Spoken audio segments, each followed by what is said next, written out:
my dear friend and the speaker for today, Kawika Guillermo slash Dr. Christopher Patterson is the author of STEM, an anti-travel novel, and All Flowers Bloom, and many other journal publications.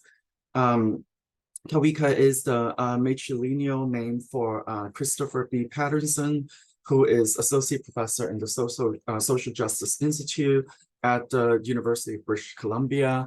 And previously, he held position at Nanjing University and also at Hong Kong Baptist University.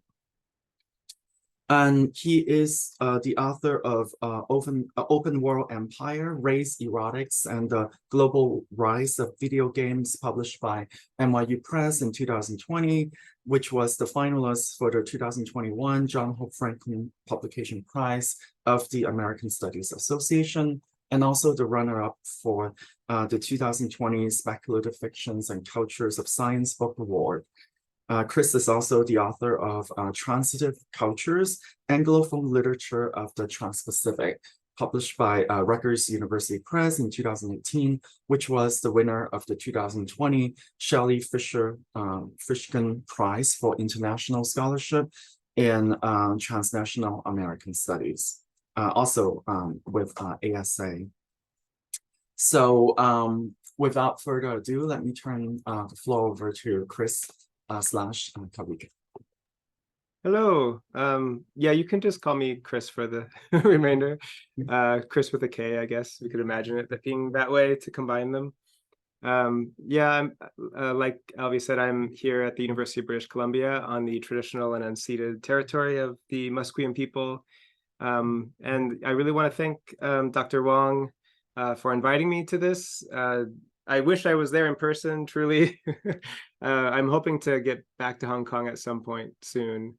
We're missing it a lot over here. It just started raining and getting really cold today, so I'm especially kind of missing it, though I know that happens there too. Yeah, so it's a pleasure to be here. My talk is going to come in two different parts. So first I'm going to share this PowerPoint presentation, first of all. Okay, here we go. So everyone can see it, nothing weird there, okay. First I'm gonna do some reading from the book. This is Nimrod's, just published officially, I think, September 15th. So this is the first book talk event. So I'm experimenting a bit here. So let me know if anything totally goes wrong or weird or whatever. So I'm first going to read, I think it'll take about 15 minutes. I'm going to read 3 sections from the book. And then I'll talk about some of my thinking while writing the book and more about self-reference as a method, which is something I've been thinking more about. It's fairly new ideas. So if anyone has feedback on that, that would be cool too. I wanted to start with an acknowledgement to, this is from the dedication page of the book. Some of you knew my wife, my partner, Yi Dang, who passed away last year. She was a professor at the City University of Hong Kong for since I think 2011 or 2012. And so this is how the book opens. In loving memory of Yi Dang Trung, 1980 to 2022. You are my spirit, my ocean, my brick of a fist. Once more, let us stroll another shore. Pray to the seas, please. And as you can tell, there's a bit of a punk aesthetic going on in the book. Dr. Wong also told me to bring the pins, those publicity buttons I had made with images of the book on it. So I'm trying to lean into that a bit. Okay. So the first section I'm going to read is just line 1. And the poems work in, I don't know how to call them. They're kind of page poems, but they all work together in sections rather than one page at a time. So I'm just going to try and read it that way. Line 1, nice guys, read this last. I wake to my son, bleeding, more goat than child. Atoms materialize in my breath and ribs, the calf's ear, piercing wine. I catch myself thinking, I can't do this anymore. When will it end? It being fatherhood. My son bleats, I wake. When I learned I was going to be a father, I was in Hanoi quaffing bia hoi while perched atop a red plastic stool. My first thought was that an early reckless death was now forever off the table. I began to hope for a girl. Because my child is a boy, he is more likely to take after his father and take, but never take an affirmative step to deal with his own shit, like being the mixed race straight presenting, white passing, all perpetrating instead of an eye rolling WMAF. Someone else's baggage will be forever heavier than my son, who will come from a long line of men who died drunk and grasping at reflections of the throbbing high moon. I lift my son. I consider saying, I love you, then. How meaningless is, I love you. He would say, I love you, incessantly while tossing toys, I love you. How I came to fear the phrase, I love you. Its intensity, its expectation, its constant being, I love you. Keeps you, holds you, would do anything to save you. I love you, and I want to shove that pacifier up your nose. Not even a real minority, not really even marginalized. Marks of sin, trespass, sooner or later. But does he even count as a diversity hire? And does his inner child still cluster? How does it feel to be problematic? Papa, traitor, bi, blacklisted. The success of my success story. Tolerate my ambiguous body.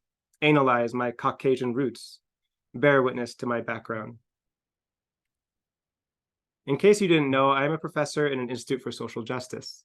I make money teaching kids to hate their parents.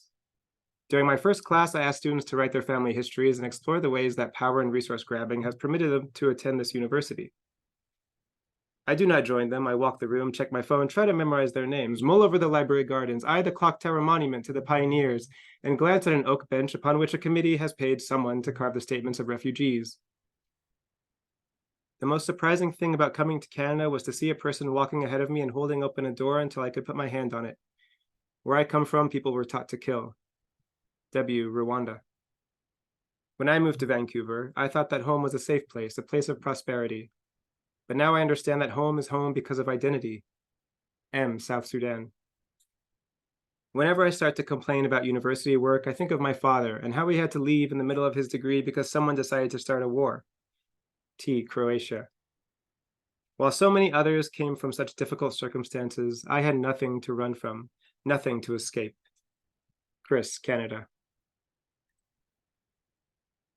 The Academy has taught me to isolate the past into weapons of my own making, archive text stories of my family's migration from Ilocos Norte to Hawaii, their offspring's fornications with indigenous Japanese, Korean, Cambodian, Black, and Haole people, silence in the face of war, poverty, and white supremacy. Carve the past into weapons I keep in a box to pull from whenever I need. A past of seeds caught in trade winds, but there is another past, not of seeds coming to root, but of ships coming to settle. The past of my white grandfather, who preached from a pulpit that divorce and homosexuality were certain routes to hell. The path of my uncle, who retreated from his father's insanity and died in Los Angeles of HIV-related illness. No. One in the family talked about him, and if asked, they would get choked up or pretend to. Sometimes the past is not an archive. It's the white uncle asking you at your own grandmother's funeral how you learned to speak English.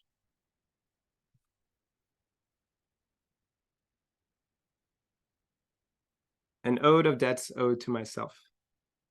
If a brown man falls in a forest of white evergreens, does anyone feel appalled? To whom do I owe the power behind my voice, what strength I have become? Hide your heart until it grumbles, like a thunder that pounds your body into the storm. Armor lurks below death's door. We work the floor. Wake work. The work of dwelling in the wake of plotting, mapping, and collecting the archives of the everyday of Black imminent and imminent death. Ode work, the work of giving honor and respect in a way that also dismantles that honor. I do not know how to speak of the dead without the song of odes. I cannot speak of elders without counting the ode. I cannot reach the paths without anodes, without working to strip out every piece of rusted ore. My son will live in the ode, accounting for the uncounted broken treaties and counted plantation cicadas from Ilocos, who counted the sugar that fed the counted migrants of the Dust Bowl plains, rescued by the uncounted airplanes, that counted 7.6 million tons of explosives dropped, not uncounting the uncounted genocide and its uncounted aftermath, or uncounted reliance on all the isms that will guide him to count whether or not he is a man, whether he counts in the way others count. Someone said each kid eliminates one book. What did I sacrifice for you? What did you write for me? What can storms build out of the trees they fall? How much slack can we give to what rise at the line's end? Can new grammar overcome the violence of abstraction? There's a lot to mourn, to warn, to warn, and work to be done. So that's how the book starts. That was line 1. This is still in the first section, which is quite, as you could see, a lot of experimental poetry going on. This is line 5, scat, and it's a bit more image focused, a little bit, and more about my own family history. When the Patterson family moved to Portland from Texas and Tennessee, they were the yokel Bible thumpers from the cotton fields, armed with shotguns and a Southern drawl. It was the 1970s, and the South was measured in dog attacks and redneck sheriffs with rolls of fat on their necks, and my grandfather was the spitting image of white tyranny. Dr. W. Patterson, Jr., 1921 to 2014. Born in a Texas farmhouse, learned to fly, fought for the Navy in World War II, earned a PhD in religiosity, became a pastor, planted a church in Pearl Harbor, became dean of a Christian school in Portland where his son and grandson would one day enroll, wrote 13 how-to books about the gospel with titles like Search for True Discipleship. My life, if anything, is an attempt to destroy the legacy. Even if no one ever reads my work, even if I die in obscurity, fuckers, I'm taking you with me. My elder uncle faced hell. Adopted out of New Orleans at the angry age of 12, he was the only Patterson son old enough to fight in Vietnam. He came back with wobbly knees, PTSD, and spats of Agent Orange that would forever lurk in his system. It was difficult for him to be around me, my father once told me, because I looked like the enemy. R. Patterson, unknown to present, disabled, diabetic, likes to joke around. My life, if anything, is an attempt to deal with the could-have-beens in hell. All are heroes. My sister's father was a mixture of black, white, and Kanaka Maoli, and none of us siblings ever met him. In 2001, on a Christmas visit to my white family, I noticed there was not a single non-white person in the church audience. Someone in the pew stared at me disapprovingly. Later, he asked my cousin, who the heck was that black guy sitting in our church? I guess I had a shaved head. My sister got the worst of the bushfire stares. At 15, when she came to church trying to hide her pregnant belly with a black hoodie, she got smoked right out. In 2015, on another Christmas visit, I went for a midday jog around my grandparents' suburban hillside. When I returned, a police car was leaving the house. A neighbor had called the cops after spotting a suspicious black man breaking out of my grandparents' house, wearing running shoes and Nikes. Thankfully, nothing had been stolen. I guess I was wearing a hoodie. My sister changed her last name and moved herself and her son to the afflicted desert. She blacked them all out. I still visit my white family. I eat their food and take their money for my birthday. My aunt had issues. They all did, of course, but because she was the only daughter, she did not have growing pains or make mistakes. She had issues. P. Patterson, 1957 to present. A registered nurse and caretaker for her father and mother in their last days. Wife and mother twice over. Moved in with her parents when their health began to fail. Has the issues. My life, if anything, is an attempt to adapt to the disease. Cracker, dog eater, island hopper, heathen mulatto. Metro Christian Church, 2019. At the Chinese buffet after my grandmother's funeral, my great uncle feels the need to stop everything and ask what I'm doing there, and how he demands that I ever learn to speak English. I am paranoid and surrounded by evidence. Over time, I've learned to transform atheist, Proteus of the shifting seas, a fetus toward the family craft. Adopted out of a hospital in Dallas, my younger uncle, Danny, was a magician. He fooled his parents into believing he liked women. He tricked his family into believing he was happy and healthy after he moved to LA. He seduced me into loving him when I wasn't supposed to idolize the damned. His vanishing trick left us waiting. Daniel Deerwood Patterson, 1956 to 1996. No record exists. My life, if anything, is an attempt to lure back the ghosts. Come back from your magic trick, Uncle Danny. Come back. So the last section I'm going to read is from section 2, Holy High Boon, Antistrophe, Holy High Boon. And it takes the form of the Bible, the Bibles that I used to read growing up, at least. Except for notations on the side, there are haikus. And you're not going to see in this example, but there's also notes on the bottom frequently throughout that are just kind of my own narrative coming in. And the story that's being told is about my father from his point of view, kind of during the worst of times, I guess I should say, during his increased alcoholism and kind of downward spiral, and eventual divorce from my mother. So I'm just going to read from a scene in it where my father, I guess, sees my mother for the first time in a while since the divorce. And we've all moved to Las Vegas at this point. Chapter 4, verse 3, Storm. And thus stood the mother, ice queen of ice cream, dark silhouette. The father got out of his car. Kids scuttled back to the house. And how with anxiety sheltered behind an officious smile did the father rock back on his heels. Thus had the time come, pressure cooker. And as he summoned the strength to turn his head, her gaze racked him over. Force pushed his hands against the wall. He chases her across the sky. Orion and Taurus glisten and seethe, together sink away.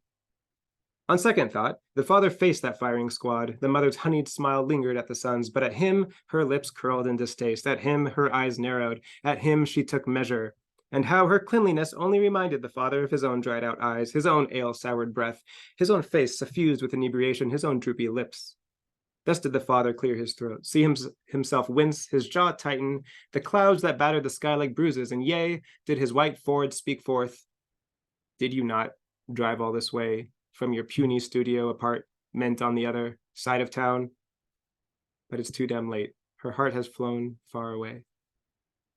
Thus did the father behold the stubborn earthiness of her skin. Thus did he imagine how good life had been to her, how in this world of diversity and affirmative action, it must have been nice for every action to be so affirmed. Diverse city, while grief and war just clamor on. How for the mother's entire life the world had wanted to be her friend, that the mother wouldn't even allow him to take the kids out past dark, into the darkness where he might, what, leave them at an arcade? Words flum from her mouth like dirt scattered from a spade. For so saith the forward, but are you drunk right now? No, you are just furious. You're the one who came all this way. I will kill him if he touches my kids. Got this job, just so I will kill myself if they go astray. Could presume you're still a drunk. Should have tossed yourself through the windows. And the sting of the mother's back was acid, corroding down his inner body. You're looking, but it's too damn late. And it may not have mattered to him then that his son, St. Christopher, would one day remember this moment while reading the words of the novelist Jesmond Ward about a young girl at the throat of her lover. This is Medea, wielding the knife. This is Medea, cutting. Chapter 4, verse 4, Rain. Las Vegas lights glimmered in the rain, or was it the father's inebriated merry-go-round of sharp winces of pain that spoke to him in a chorus, saying he reserves the true name? Yes, tick, tick, tick, tick, yes, tick, tick, tick, tick, you, tick, tick, tick, tick, God's, tick, tick, tick, tick, son. And yea, while traffic crawled, the saturated streets caught the downpour, concealing those monuments to the grizzle made ethereal in neon purples and pinks, a quick wave of nausea, and said the gas pedal, time's up, but you ain't, time's bitch. Women and children all over the world want men to die so that they can live. In the light of the Luxor beam, the sky black as slow, the brake pedal did say, the only way to be together is to get her. And thus says the gear shift, you'll feel better, you just crash, and you're out. You'll survive ye airbag bags, and you're God. Alone, a boat, adrift aslant, empty and whole. And lo, a striking woman in a glistening raincoat of droplets shining, the rain saying, you're being tested, you turn fish. And the drops of alcohol in his bloodstream reflected in the rear viewing mirror got him thinking, when the sons get over 18, no need to stick around to see what she does, no more being bled out for child support. The wagon on the boat cast at sea. The father, too, could tune out like a weather vane, committing to wherever the wind blew, wind saying, you lost God. God is always part of you. You don't feel him anymore. This is Medea. Did you lose God because you felt depression, anger, wielding the knife? Or anger, depression? This is Medea. What you feel because God is what you lost. Cutting. She turned cheer. This is Medea. She'll do better. She just forgot God, her sins, wielding the knife. Your kids support open veins. This is Medea, cutting. Sam, come, restraining order against the sun. This is Medea. Tonight let rain slate down your throat. Love, rain, slake, thirst, reflect. This is Medea. The shining stabs of moon, light shivs, and the water falls, a benediction. This is Medea, this is Medea, this is Medea, this is Medea, this is Medea, this is Medea. Chapter 4, verse 5, Cain. Thus did the father come home to a rain-soaked mattress. Forgot he had been airing it out for mites left in the sun, turned to down, pour, drift, bed, lump, wool, get older, teach, middle, schoolers too, little pay, side jobs, can't afford, studio squat, can barely make the ends meet, pay the upkeep, pray and pray and pray and pray. And thus barely a crack was made when the father again punched the walls. And not a chance had the father of shattering the mirror glass, just himself shattered in rain. And how the father wept and wept. And at 4:12 in the morning, the father would have run into the rain, fly unzipped, arms flailing. If he did not see that shade, if he did not know he was still mourning the boy, the man, the slithers of clouds at dusk, the candy cane sky. Have you ever run out in a thunderstorm and kissed the rain? It takes everything in me not to run out to kiss you, Danny. I'll stay on this path not to say that word. The father would not know, would not care that the son, St. Christopher, would one day imagine this moment while reading the words of Jesmond Ward, who wrote of relentless pain that, like each unbearable day, it will dawn. Yeah, thank you.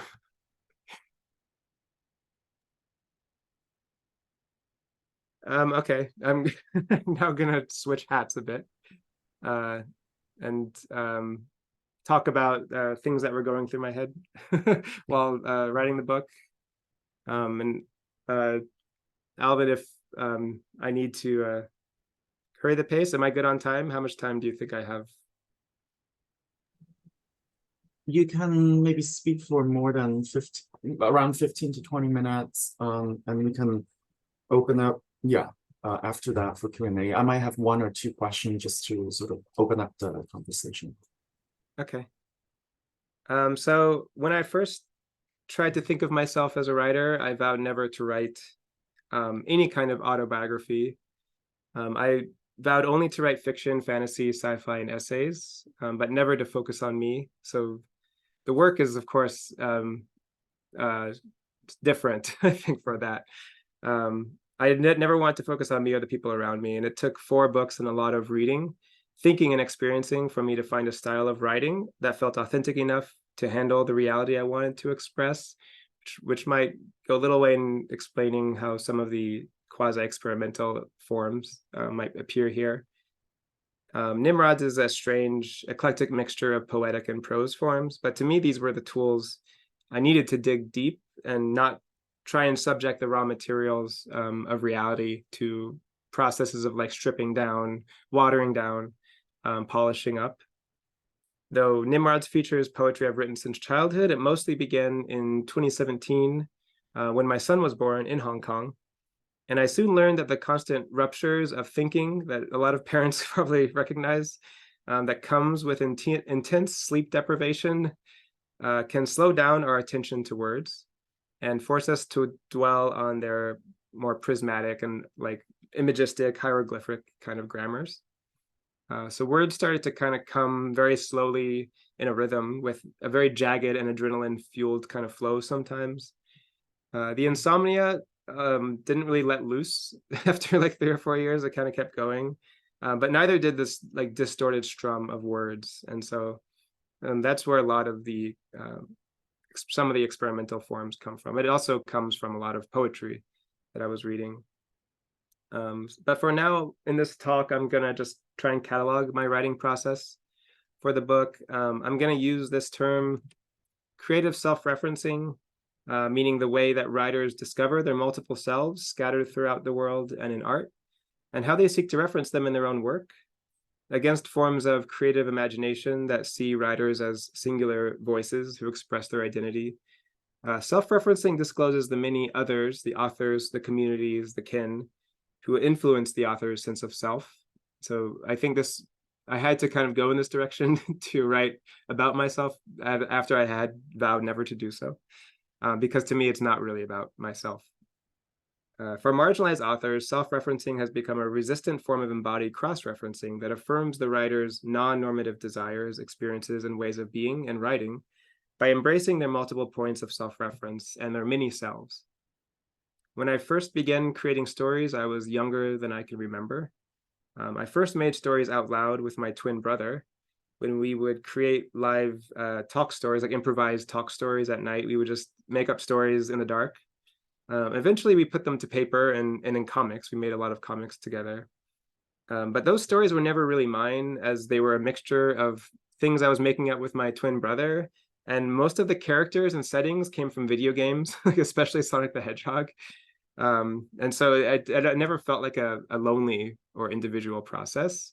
From there, I moved to, when I was 11, I began writing without my brother, but I also wasn't alone. I was, my first serious attempts at kind of honing my skills as a writer wasn't on a page by myself, but was in live role-playing chat rooms. And this was a huge thing in like the late 90s, early 2000s, and it kind of all went away with certain open world video games coming out. But here people would come into these chat rooms and pretend to be characters, often characters from like anime or video games. I was usually the character Reno from Final Fantasy VII. And I was often in battles or sometimes in erotic love stories with sorcerers, robots, or humanoid cats, Neko cats. This writing was also, of course, not entirely mine, nor was I ever alone while writing it. Everything that was created in these chat rooms was improvised together with other people. When I was a teenager, I began to write poetry, short stories, and novels. I didn't really try to get them published, but I just tried to share them with whoever might be around, people in coffee shops, open mic events, trying to get as much feedback as I could. Eventually, I just really honed in on flash fiction writing, which is stories, usually it's seen as stories under 1,000 words, which are quite poetic. If you only have 1,000 words to work with and you're trying to tell a full story, it's somewhere, to me, it's somewhere between a poem and a short story. But many of these stories came while I was in university and earning my PhD, and I kept having ideas about the histories I was absorbing and a lot of ideas about, theories that I could put into a speculative fiction or a science fiction story. Often my stories came from an urge to respond imaginatively to the novels that fascinated me the most. I got my PhD in literature, so I was just kind of responding a lot to books and trying to absorb ideas and do my own thing with them. And in that case, none of this also felt like I was alone either. I was always in a kind of response to things I was absorbing as a student. In 2012, let me go back. I wrote a flash fiction story that was a queer reworking of an already queer novel, which I began writing after briefly traveling to the country that the novel took place in. The story that I wrote found a small online-only publication. And in my excitement, I wrote a blog piece about how my story was influenced by this novel. And I sent that to the novel's author, believing that my work would show how the novel impacted me and how great the novel was. Immediately, the author wrote back to me and accused me of plagiarism. So I learned not to do that so much anymore. But they then, even after I took it down, they threatened to ruin my reputation as a writer, which didn't exist at all at the time. And I was shocked and broken by this because I really idolized this writer. But I was mostly confused that my story could be seen as plagiarism because none of the words were the same. It took place in a totally different country and city, actually. Well, not totally different. They were next to each other.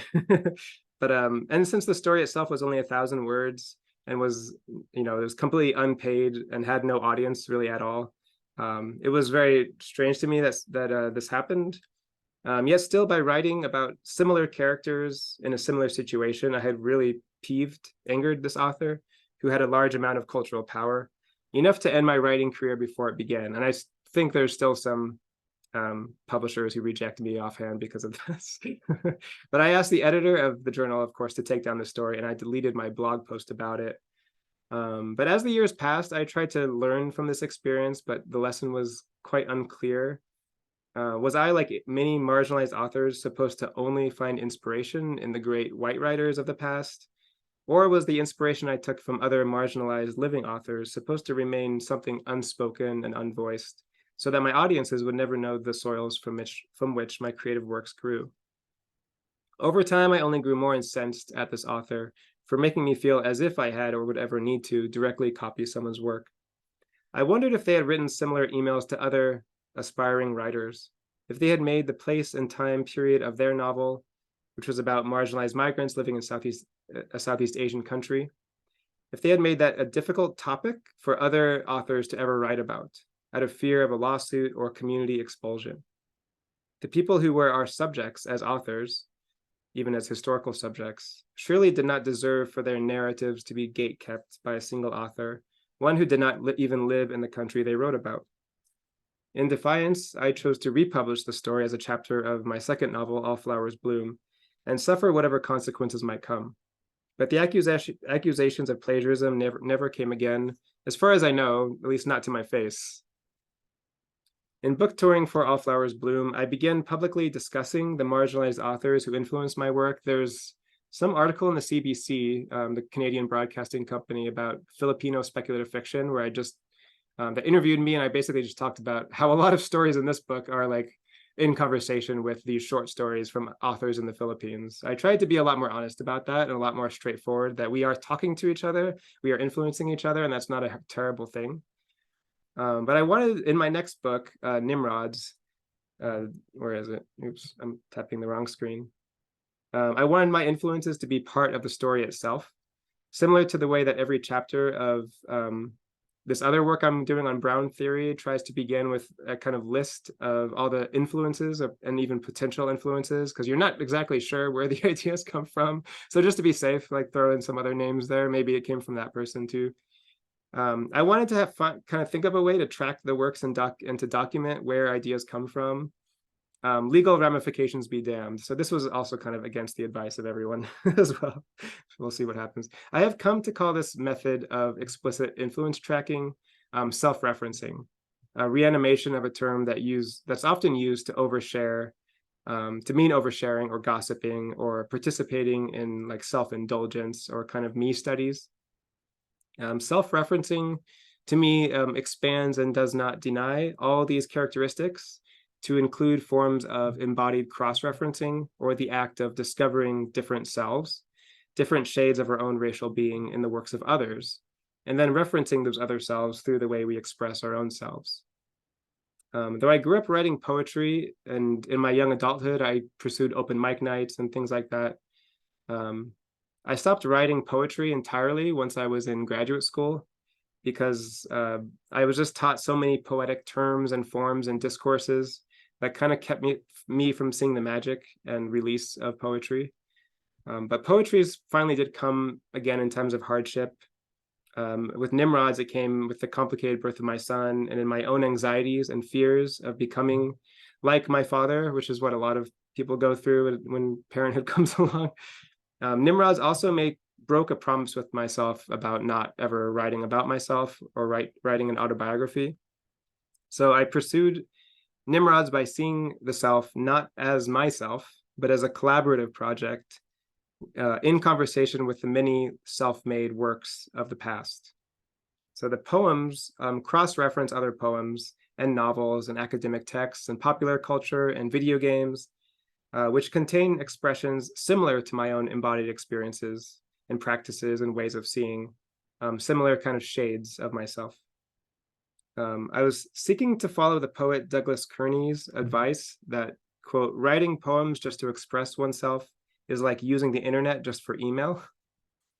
I thought of Nimrods not really as a stamp of like my voice, like my authentic self is coming here, but as a kind of a way of floating with others and with community, a kind of temporary means of self-reflection in order to kind of escape and venture out and to get to the next thing.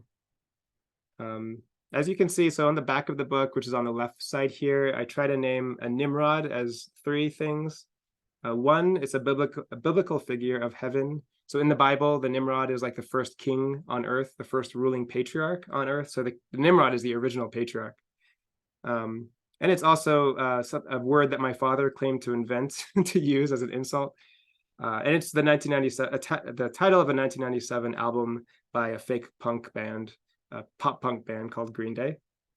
Like its title, Nimrod seeks to tell my own experience within a form of writing that consistently exposes and disrupts itself as poetry through the multiple influences and inspirations and violences that place the words on the page. It takes a hybrid prose poetic style to give an honest account of my experience being raised by two preacher's kids in a chaotic mixed race family. My father's breakdown into alcoholism and suicidal ideation, growing to understand my own queerness and Filipino background, and becoming a father, academic, and creative writer.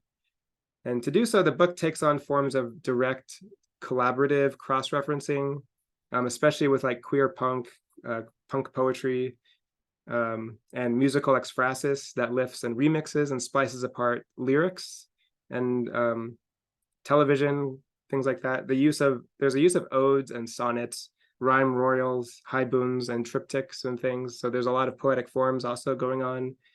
I'm trying to recall forms of othered and imperial techniques as well. So it's all coming in, right? It's not just like the marginalized points of view too. It's the imperial points of view as well, because this is part of our reality that I didn't want to exclude.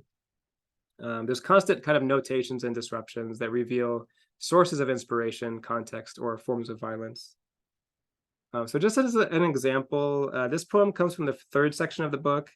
The text in italics are excerpts from my grandfather's book, Search for True Discipleship in Church History is the name of the book. The non-italicized text is my creative reworking of those same lines, which also uses language that's lifted from other sources. There's like a tabletop game that has some language in here too.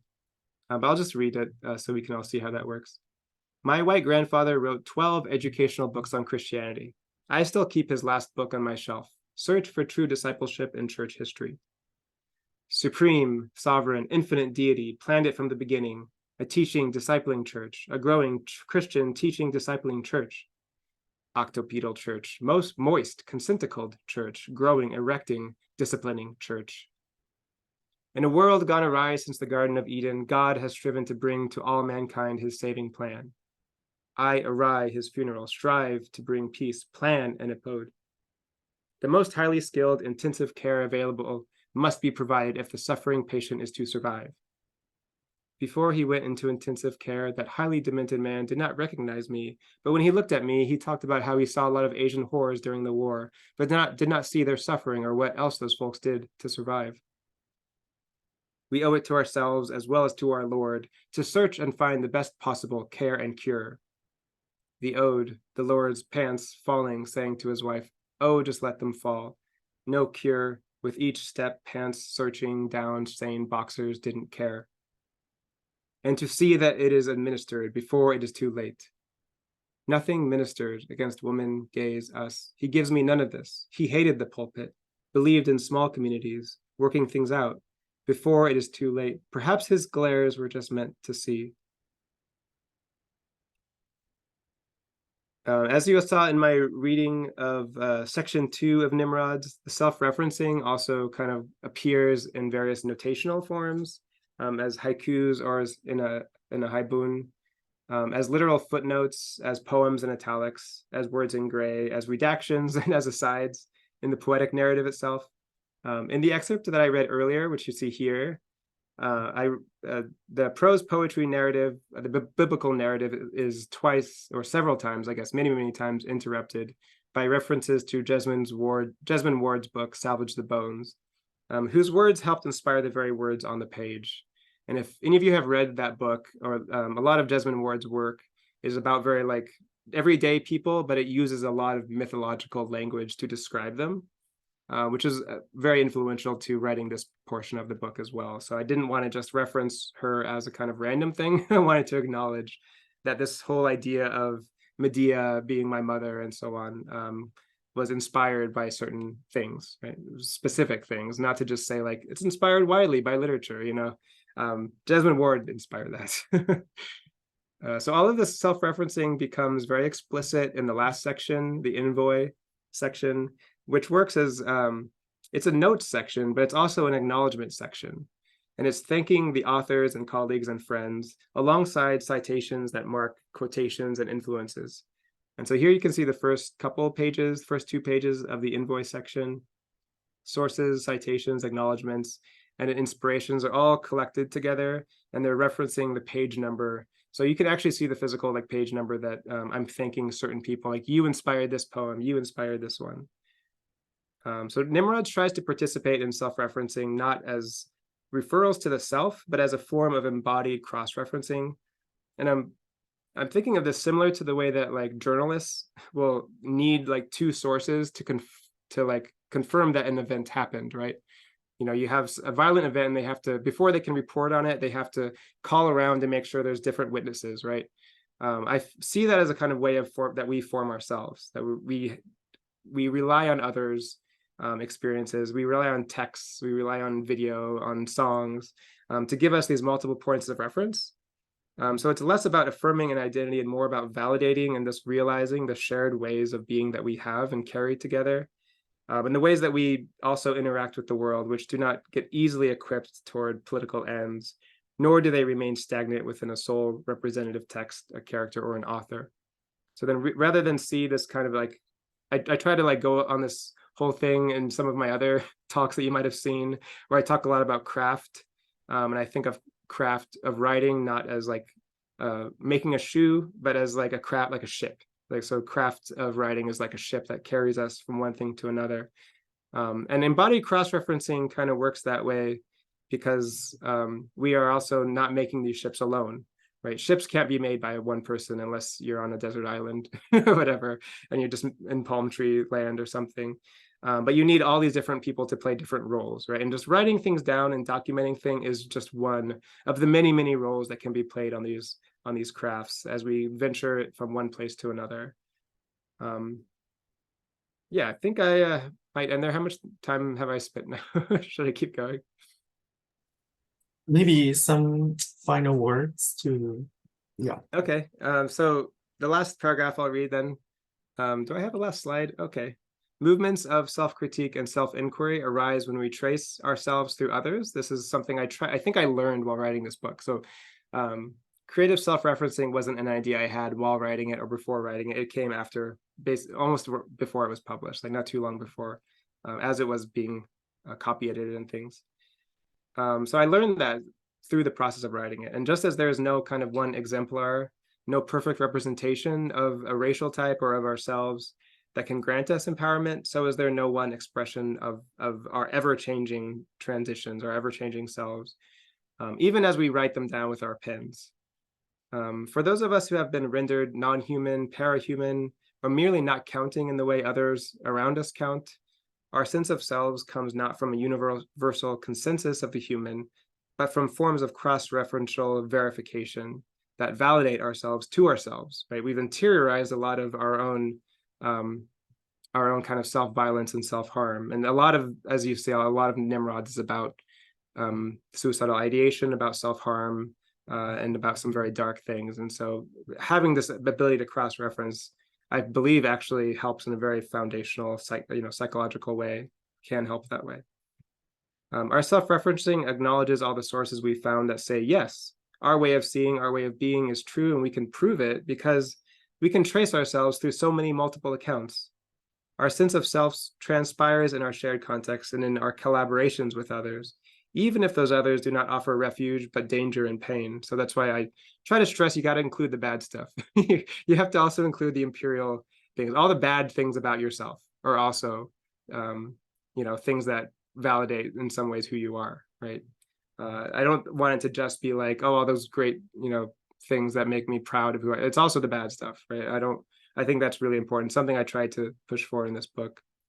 Often such self-imagining happens without direct intention. It is often called inspiration or influence when one sees or reads a way of being that's similar, but also distinct from their own, that they feel the urge to write about themselves.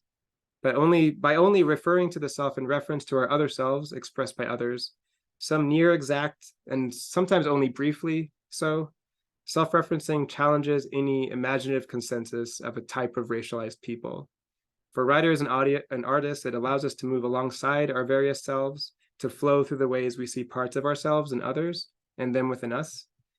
Acts of self-referencing in our creative crafts makes this visible by archiving our multiple selves. All in there. Thanks for listening.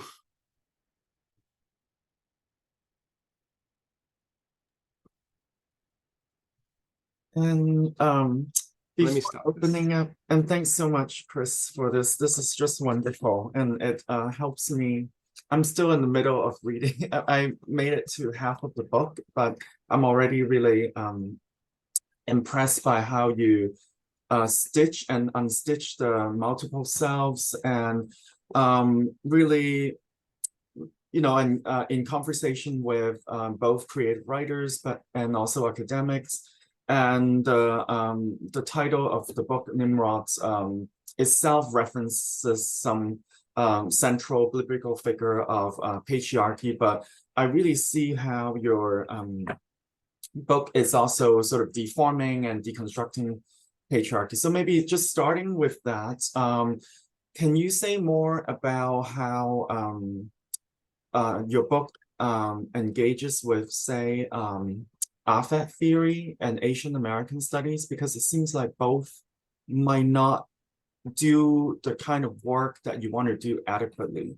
And then you are definitely addressing these fields, but in not the traditional conventional academic way. So you were both critiquing white masculinity through reflecting on, you know, family background and you know, experience growing up in Las Vegas and other parts of the US. And then you were also critiquing what you call Asian American daddies, right? Sort of this kind of ethnic nationalism and patriarchal genealogy of Asian American studies, and how self-hurt as a genre can be creative and productive, and also sort of opening up yourself in a kind of, even though it's not exactly the traditional memoir, but also thinking through vulnerability as a form of creativity. Does that make sense? I'm just wondering if you can say more about it. Yeah, definitely. I think I've been really, really lucky in my career in so many ways. And one of those is that when I first got to graduate school, I was pushed to think more about Asian American studies, and I didn't really feel like I belonged there because I'm like half Filipino, and it was at the time a bit more visibly dominated by like East Asians, like Chinese and Korean, which is still kind of the case, but I think there's such a, if you go to the conferences now, there's quite a lot of Filipinos, so things have kind of changed in that direction. But I think that question of like how like it's all informed and within the text, right? And I'm not like one of those, I shouldn't say one of those. As a creative author, I really feel a lot of value in academic language. I truly do, and I try to show that to my students, how when I write poetry and short stories and things like that, I'm looking at similar questions, but these are methods that get us to different places, and academic work also gets us to different places, right? And it's just a kind of question of, you know, why are we using this this method? With this, I was really trying to think through a lot of the anxieties of you know, Asian American masculinity and queerness in ways that I felt like a lot of scholars have talked about really well, you know, but just hasn't, it's always kind of been in a kind of theoretical language, you know. And sometimes that's super useful, right? It's great to understand, but it doesn't really reach like the men's rights groups, you know, like and there's a lot of Asian men, and a lot of, you know, there's whole groups of just Asian men and men's rights groups who can be very misogynist and, you know, really misogynist towards Asian women, especially. Um, and unfortunately, you know, a lot of the work just doesn't reach them and is not in their language. And so I felt like poetry and a lot of the ways that I try to deal with a lot of even like incel, like very toxic masculine, I try to use a lot of that language throughout the book, not to like promote it, but to try and disentangle it and dispel it a bit. And so there's a poem that's just like a lot of those words. And I think the first line is like Asian American men are the cucks of America or something like that. It's like the first line of it. And so I'm trying to kind of do that work of bringing them in and saying like, you know, your emotions are real. The logic behind them is not, you know, the way that the things that we conclude with that are just not, you know, useful, and they are actually violent. And yeah, and so I felt like a lot of those things were just said so very well by folks that you and I read and know a lot, right? And I wanted to produce something that, you know, my nephew and my cousins could read, and I've actually also felt lucky in that most of the conversations I've had with people who really get something out of the book are people who don't read poetry usually, or they don't, they're not academics. You know, this guy who's at my cafe, I gave him a copy of the book, and he usually makes me coffee. So we have a weird relationship, but he read it like immediately. And then I got him to start reading bell hooks and things like that. And so it just kind of offered, you know, like, oh, this person like actually cares about the way I'm thinking and what I'm, and the emotions that I have. So once you can kind of say, I know how you feel, you know, I got into literature because I was like chasing, you know, women at the time. And I noticed that literature classes had a lot more women in it than men. You know, I get how you're feeling and why you're making the decisions you're making. Let me help you, you know, let me kind of guide you there. And, you know, I think that's the role that a lot of people, like a lot of men especially, have to play who are feminists. Because sometimes we're the ones who have to go there and offer that understanding and that help, because it's not a safe space for other people to do it, right? And it's also very risky. And so I felt a lot of that risk with this book as well, knowing that my colleagues might not like it as much as, you know, somebody who's making coffee in a coffee shop. Yeah, and so that was kind of the main reason behind it. I wasn't trying to like say something better or more wise than a lot of those other scholars who've said it really well. I was just trying to approach it in a different way. Mhm. Yeah, that's kind of what I see in the value and creativity of this text, is that it doesn't speak the, you know, expected conventional academic language like racial castration or whatever, right? Or the critique of Creole liberalism, but it's all there. And then you sort of make them talk to one another in a kind of fragmentary, but also feel with productive anger, rage, and self-hurts and vulnerability and so on and so forth. Now let's open up to other folks and friends in the meeting. So feel free to type your question into the chat box, or just unmute yourself.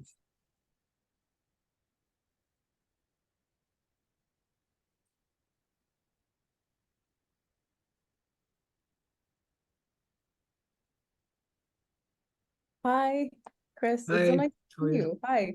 I love this talk. I'm excited about this book, and I'm planning on teaching at least sections of it next year in my that'd be autobiography lovely. course, which Yeah, is the thank you. first time I'll be teaching it. So I'm teaching that class. So I'm really excited. But Happy to do a class visit if yes, I will totally yeah. ask you to do that, depending on the time of my class.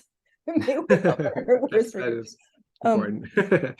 Yeah, so anyway, thank you so much for this book. I love it. But I wanted to just ask you, you didn't say much yet about the images, which, as a poet who works with images and thinks about archives a lot, I'm really interested in your idea here about, well, thinking about self-hurt as a methodology that can be creative, that can be productive, generative, right?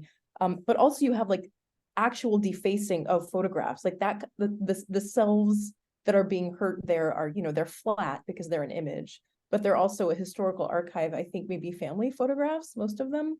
Yes, yeah. And then you have this term which kind of covers the aesthetic, which is fake punk. Yeah. So I was wondering if you could talk a little bit about, thank you, Alvin. Yeah, if you could talk a little bit about how you were thinking about the images you were pulling together and like the different archives you're pulling them from, right? Like your family archives, but there's also other stuff in there. And what it was like for you handling those materials, and obviously doing things with like X-Acto blades, right? Not just like, I assume it doesn't look digital. They were all digital actually, They were yeah. all digital. Wow. But they were kind of I'm not good at digital making things. So I think I just like, it looks really sloppy and real, I think, because I I was actually quite like where's that book? The no, that's not it. Well, the title with all the colors on it. That was also became the image that Duke University Press used for their catalog. Yeah, that's that book, the book I'm talking about. Um, and I was like, that image literally took me like less than 5 minutes to make. I think I was using an iPad, so I just like did some things on it. Like if I had known that that image was going to be like blown up, was going to be the cover, was going to be on all this other stuff, I was like, I might have spent a bit longer on it. But then at the same time, I think it was that kind of quickness that really made it like unique in a way, and that I think there's a vulnerability in that too. Is like, I'm not going to touch it, you know. I did the motions on it, even on an iPad or something, and that's it. It's just going to be that way. And I think a lot of the images in it are inspired by punk, fake punk. I call it fake punk just because punk can be very gatekeepy. So it's just kind of a way of saying like, yeah, I'm not a real, like, I don't know all the punk bands everyone listens to. But it comes from like a zine aesthetic that was very popular in the late 80s and early 90s, especially in the Pacific Northwest, around Seattle, Portland, Tacoma. Yeah, the small towns on the kind of left coast. There was a big movement called Riot Girl that a lot of these the zines came from. If you go to these small towns now, there you can find like zine libraries. So they still have a lot of the old zines from many years ago. And I've been to some of them, and it's really fascinating. And they basically they take like a lot of family photos and just mess them up in similar ways. So it's kind of a throwback to that.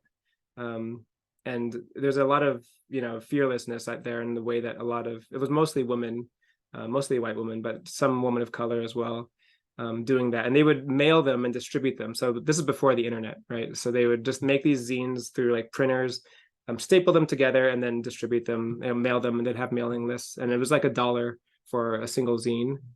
And a lot of the book is really inspired by that form of art and that kind of form of punk, because you get a lot of really interesting like prose essays in it, about like dismantling the state, about like how bad patriarchy was, about how to like go to a punk show and be nice to people, you know, things like that. And then you'd have a lot of poetry in it as well. And so a lot of, I tried to, and the designer really helped at Duke, really helped bring the book to look more like an actual zine. Even it probably hasn't gotten to Hong Kong yet, but Alvin has one. But even the thickness of the paper is kind of a throwback to some of the zines and the way that they use this kind of thicker paper. That particular part that Dr. Wong was showing is, you know, my own face with things drawn over it. And basically, yeah, I'm like, I try to think about how a lot of the anxieties about my father that are expressed in a lot of rage throughout the book, conclude eventually in a lot of self-hate, right? And what I'm not really talking about my father, I'm actually talking about myself, and a lot of the fears I have of what I could turn into and how I could get things wrong and things like that. And so I wanted to show how sometimes these images are the only language that we have. You know, if you can't really get there even through poetry, there has to be a break somewhere, and that's just kind of how it came. Yeah, thank you for the question. Yeah. Jason, yeah, maybe needs to unmute Jason. It might be his microphone. Yeah. Yeah, You somehow. can type it in the chat, Jason. That could be okay. Oh, cringe. Cringe is in the is actually in the description of the book, right? It's like they're cringy, they're dad jokes. And I think people are now, you know, very attuned to what a dad joke is, at least in the West, you know.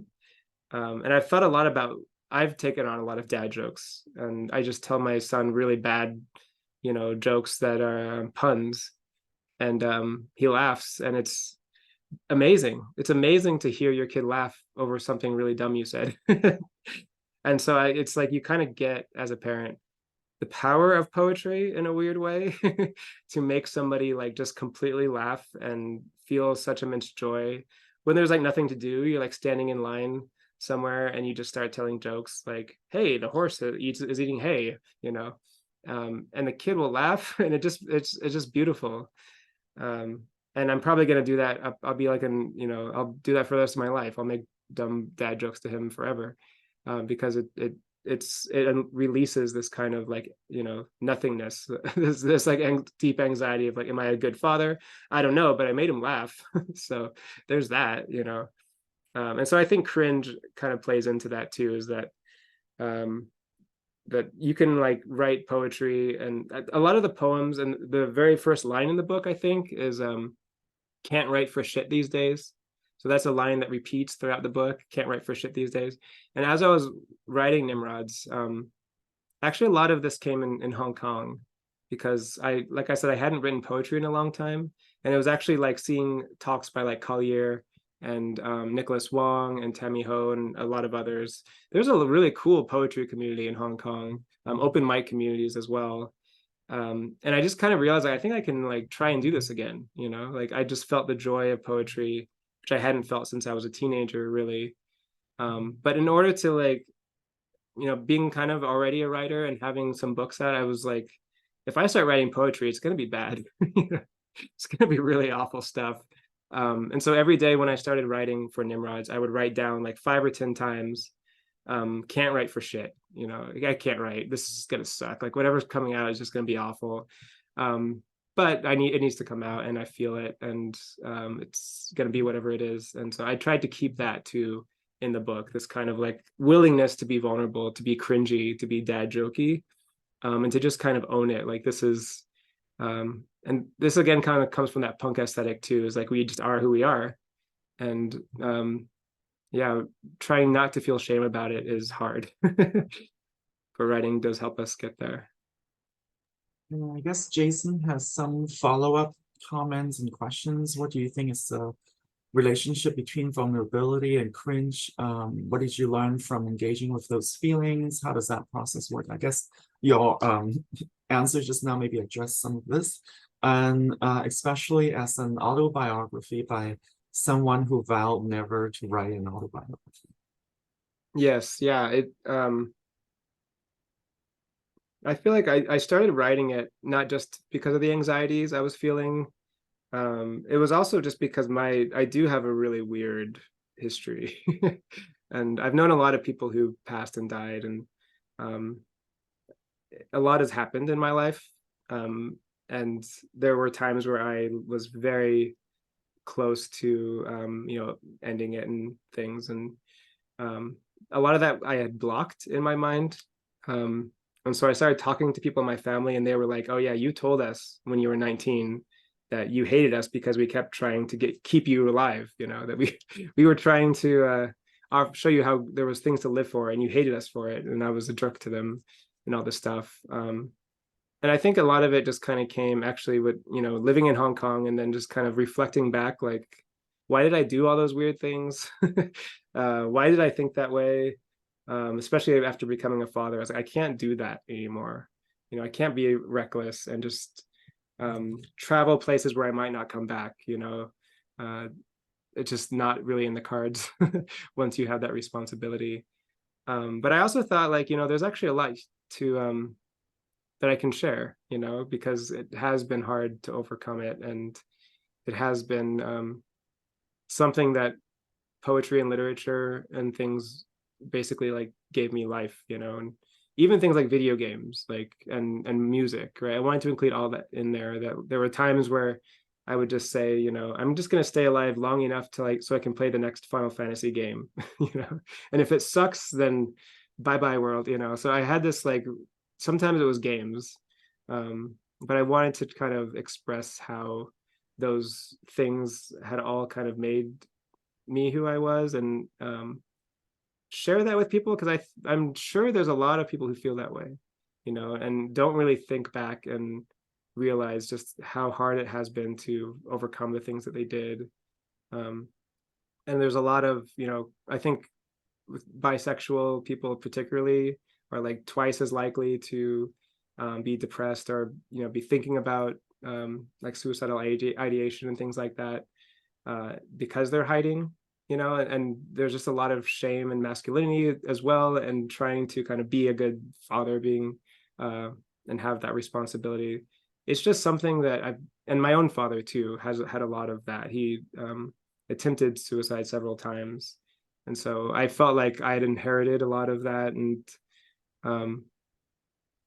in order to think through it, I also had to like share it and think about how and try to help, try to like get the word out that like I get how you feel this way. Like I felt this way. I don't really know exactly, exactly where it comes from. Let's like think about it and dwell in that space together and laugh at it, because that's sometimes the only thing you can do to have power over it, right? Be cringy and weird and vulnerable. And I think what kind of I try to think about in the book too is there were a lot of times where I just was so angry and so like determined to like not be here, where I could have really just like gone to a family member and cried a lot, for hours or days. And that probably would have helped a lot, And so I'm trying to also reach out and say like, being shameless and vulnerable and crying is things that you can do. There are actual things that we can, steps that we can take. And I think a lot of people are resistant to it when it comes to a kind of self-help language, So I try to use the language that we are familiar with, or that those who might be in those positions can feel familiar with, without judging anything, right? Yeah, and so I felt I had that to offer, and it was an interesting story. And my father was also, I wasn't sure how much longer he was going to last, and so I wanted to be able to think about him as something other than just an enemy. I wanted to think about him as a real, concrete person whose life I could try to understand. Yeah, and that's the book kind of helped me get there as well. We get along fine now, and I think partially because of writing this book, we've been able to reconnect quite a lot.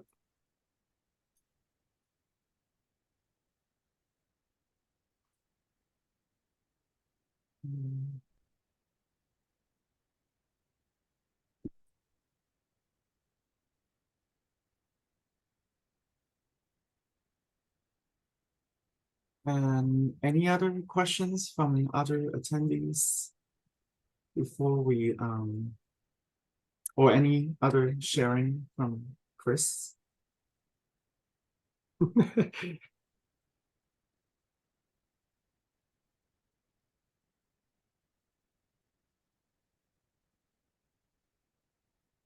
Stanley says, yeah, did Vancouver/UBC inspire any parts of the book?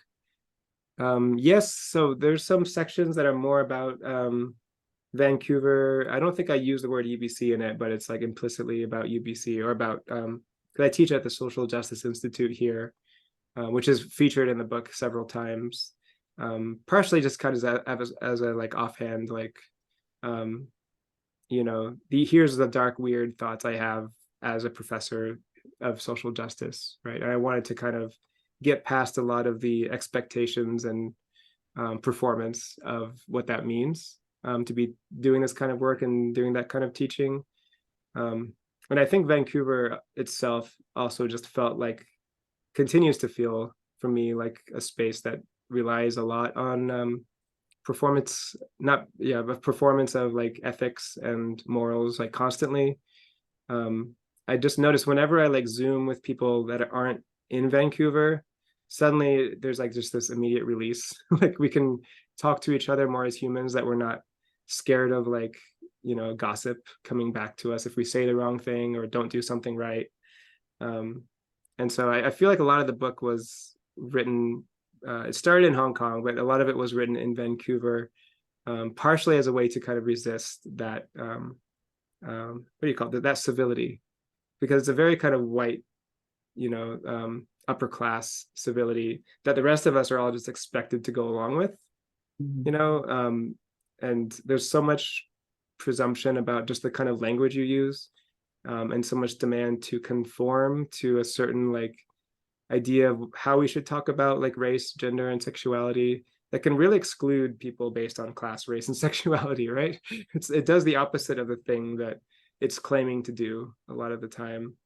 And UBC itself is very disconnected from the city. It's, you know, it's on a big hill. It's very far from downtown and things like that. Though it claims to do so much research, you know, on behalf of the city. Vancouver itself is like the heart, one of the most expensive cities to live in. And most of the very poor people who are really struggling here are segregated or pushed off into certain districts that are very dense, and kind of just meant to, you know, be let loose there, you know. So it's a city that's very classist in very many ways. And so part of what I think inspired me with that was to just move as far against that as possible, to be dirty and nasty and unclassy, punky as I could. And Vancouver, to its credit, it has an amazing like music scene. You know, there are a lot of conversations about that constantly throughout the city. There's just a lot of disconnection, especially with the university, I think, that we could do a much better job with. Yeah. That question sort of reminds me of, and you talk about how there's a certain expected civility or a certain expected mode of talking about, maybe in academia, of talking about intersectionality, or the very kind of, when we think about intersectionality, like convergence of multiple violence on certain marginalized bodies. But I see this work as a different kind of spin on intersectionality, or to think about how things might converge in really complex way in someone's life that might not live up to that, you know, the conventional model of intersectionality. So I was just wondering if you can say a little bit about that. Yeah. I mean, I think the weird thing about intersectionality is it's just a very additive model. I've seen like in papers and academic talks now, this kind of desire to just add a lot of things to it. Like I've even seen like unpartnered, like as an unpartnered person, which is interesting. But it is an additive model. I'm not saying that it's like technically a bad thing. There's just a lot of other things that you can do, and ways to think about, you know, how race works. And I think what's wrong with the additive model is it's always in reference to like this white maleness, you know, that's imagined to be just like prime evil or something. I don't know. It's a weird thing. Like if these things equal goodness or marginality, then what does white maleness equal? Which I think is one reason why I tried to focus so much on my father throughout the book, because I had been distant from him for so long, and you know, because I thought we might lose him too. I just didn't want that to be the conclusion of everything, but also to understand like his rage, you know, that is racist kind of white rage as well, as being someone who believing that nobody cares about him, you know, when of course for us, for like marginalized people, it's the opposite. You see everything is conditioned towards like white men. But then, so how does it that white men also feel this way, right? So I wanted to kind of think and take apart that additive model a bit, and to think more in terms of like, I try to get through this in the talk too, but about just the many selves that we have, right? And how sometimes those selves are like within people we might not agree with, you know, that we might recognize parts of ourselves in somebody who we also don't like or don't want to like emulate in any way. And so I feel like that's one way I'm trying to respond to it. Like there's been like whole books now like critiquing intersectionality that are really interesting. And I think there's it's kind of become like multiculturalism used to be in the 80s and 90s, like just a word that administrators and companies and states just took and, you know, flew with.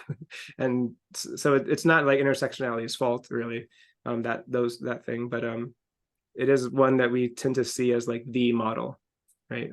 And I feel like a lot of what I'm trying to do in all my work too is just kind of think about what it means to proliferate the amount, like who we are, to think about. I have, like, as you know, I have another work that my next scholarly project is all on brownness. So I'm trying to think of what happens when you center brownness instead of whiteness. You know, how does the models kind of shift around with that, especially when the majority of the world in many ways would identify as brown, right? According to a lot of the ways that we think about it. So what would it mean if we actually thought of the world as it is, you know, the actual majority of the world? And how would that shift, you know, the way that we feel about ourselves? So that's another model that I try to offer and think a lot about. And I think that's a bit here where in this book, I try to think about all the different intersections in my family, the different histories that, you know, my sister being indigenous and Black and Filipino, and her son being like half white and all those things, my son being Cambodian, Chinese, and Filipino. Like it just, like, it kind of mixes up to such an extent that intersectionality doesn't seem as useful as a method, because there's not really a population for that, you know. And I think that's when the more specific you get, the more that model starts to break apart a little bit, because it was so useful in legal theory and sociology, and those are about populations. But when we're talking about people, it's a bit different. Mm-hmm. Mm-hmm. And there is a question from Chen Kai-yan. This person, would the person like to unmute themselves and ask the questions?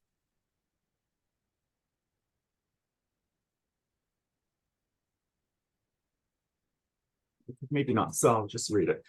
This presentation kind of reminds me of the concept of death drive by Freud, since it seems to deal with self-destruction.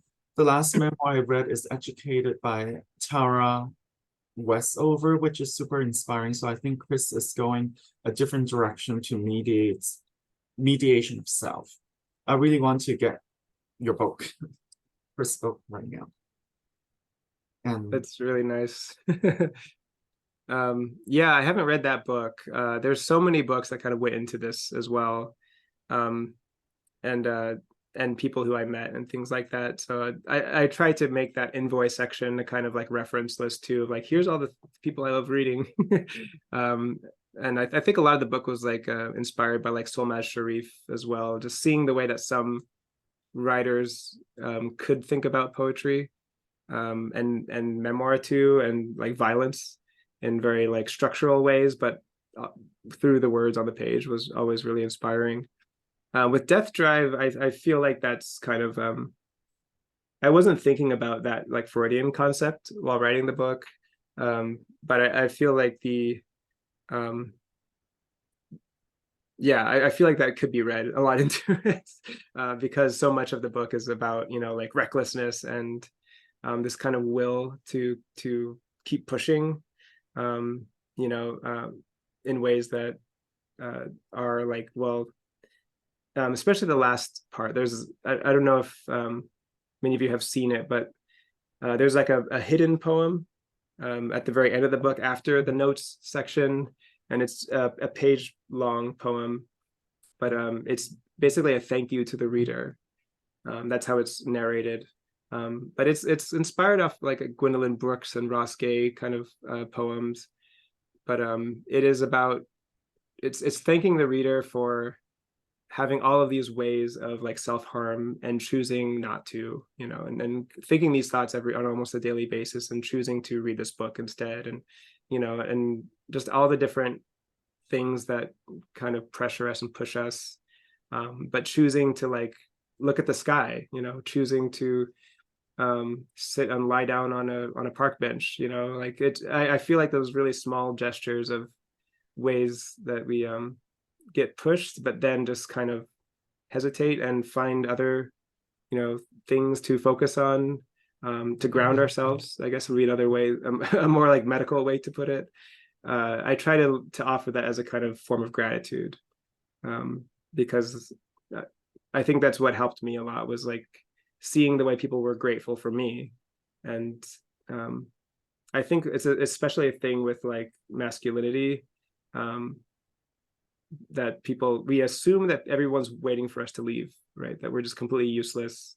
that like I shouldn't even be here, like nobody would care if I wasn't here, that kind of thing. That a lot of people are, and I'm sure a lot of women are always like, everyone feels this, but I think it's something that gets attached to the way that men are like valued or not valued.